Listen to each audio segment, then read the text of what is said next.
Okay, so first we're going to start with Jean Craighead George's How to Talk to Your Dog. So in this book, and unfortunately I don't have an ebook of this one, so we're going to have to hold it up to the camera the best we can. We're going to start out with her dedication. It says, to Quimic, my wonderful talking dog. So I bet Jean Craighead George has a husky. Huskies are known for their ability to talk. She also starts out her story like this. No one will ever love you as much as your dog does. He will follow you devotedly. He will accept your scoldings and still think you're wonderful. He will do your every bidding. He will sit, heel, stay, and come when you call. He will sleep by your bed, defend you from enemies, and be your friend until he dies. How did this wonderful state of affairs come to be? I'll show you the picture.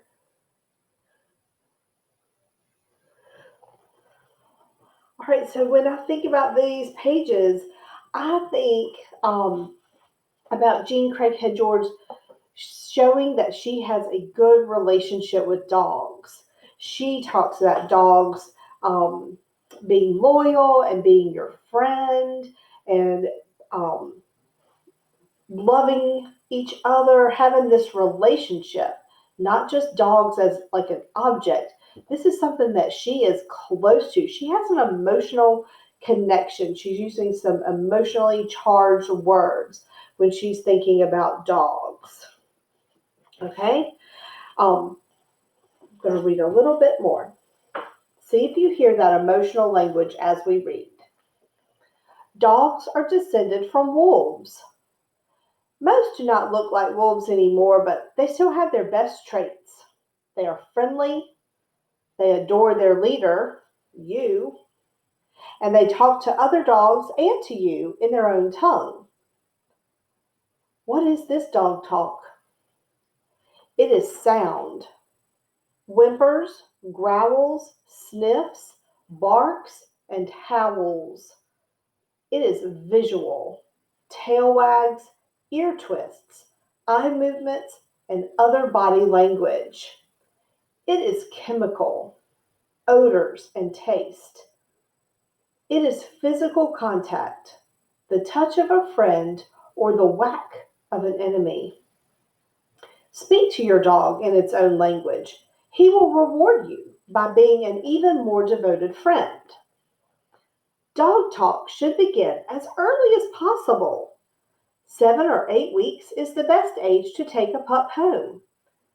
He will replace his love for his mother with love for you. Do as she did. Feed him, pick him up, hug him, pet him, whimper into his fur. That's mother dog talk. Say his name often. You will know it when he recognizes it. He will turn and look at you, and his eyes will brighten. Praise him. Tell him what a good dog he is. Dogs love flattery. Flattery will put him in a good mood, and it will be easier to teach him to sit, stay, heel, and come. Reward his achievements with treats and praise.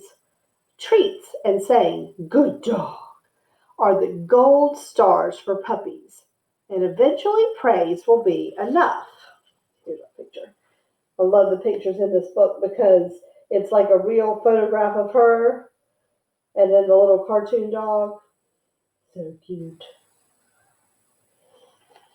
So if you notice, she's got these questions and the headings, and so then she kind of answers the questions as she's going.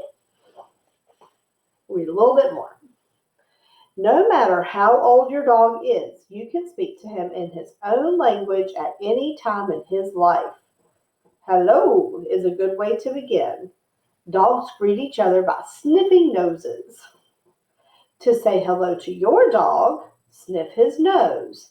That's dog talk. He will answer by pulling his ears back and close to his head. What he is saying is, hello, leader. There is also the joyous hello. When you return home, your dog greets you, bounding, tail wagging, body swishing, with his head lowered in deference to you. He might lick you to seal the welcome. You don't have to lick it back. That would please him, but he will love you even if you don't. A hug or head pat is your joyous hello to your dog. Good night in dog talk is physical. Rub your dog's head, ears, and neck. Lower your lids and sigh into his fur. You are the mother dog licking her pup off to sleep. Goodbye is a whisk of the tail and turning and walking off. Since you don't have a tail, swish your hand downward and show your back. If your dog does not choose to hear this unwelcome message and races after you, tell him, I am the boss in dog talk, and then repeat the goodbye.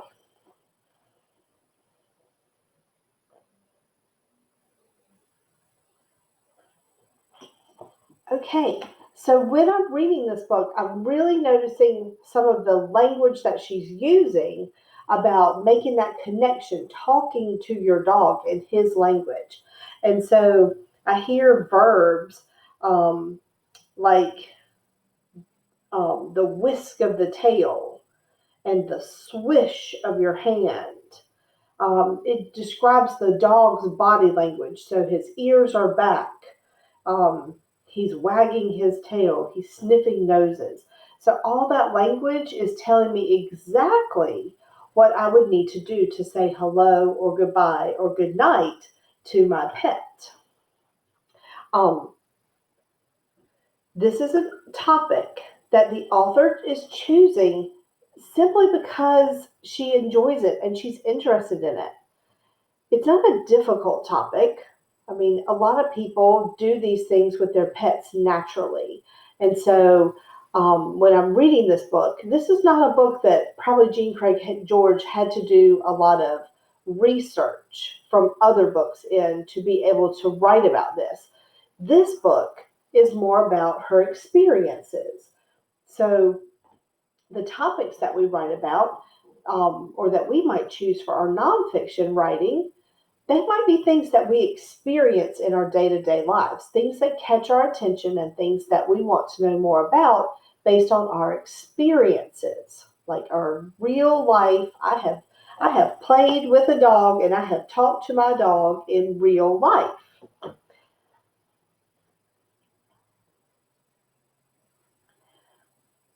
We can write about any topic, even if it's common or ordinary. The important thing to remember is that the topic interests us. We want to choose a topic that we're curious about. We all successful writers of informational text are very careful with their facts and their definitions and their details. So even though this is an ordinary topic, the way she writes about it with such detail helps me, a non-dog owner, understand maybe how to talk to my dog. Maybe it's not coming naturally to us.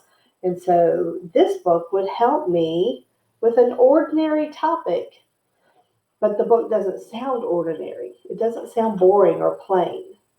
We're going to read another author. We're going to read Steve Jenkins' book, but I'm going to have to stop this video and you're going to have to click on the next video in the slide to see that book. All right, meet me there.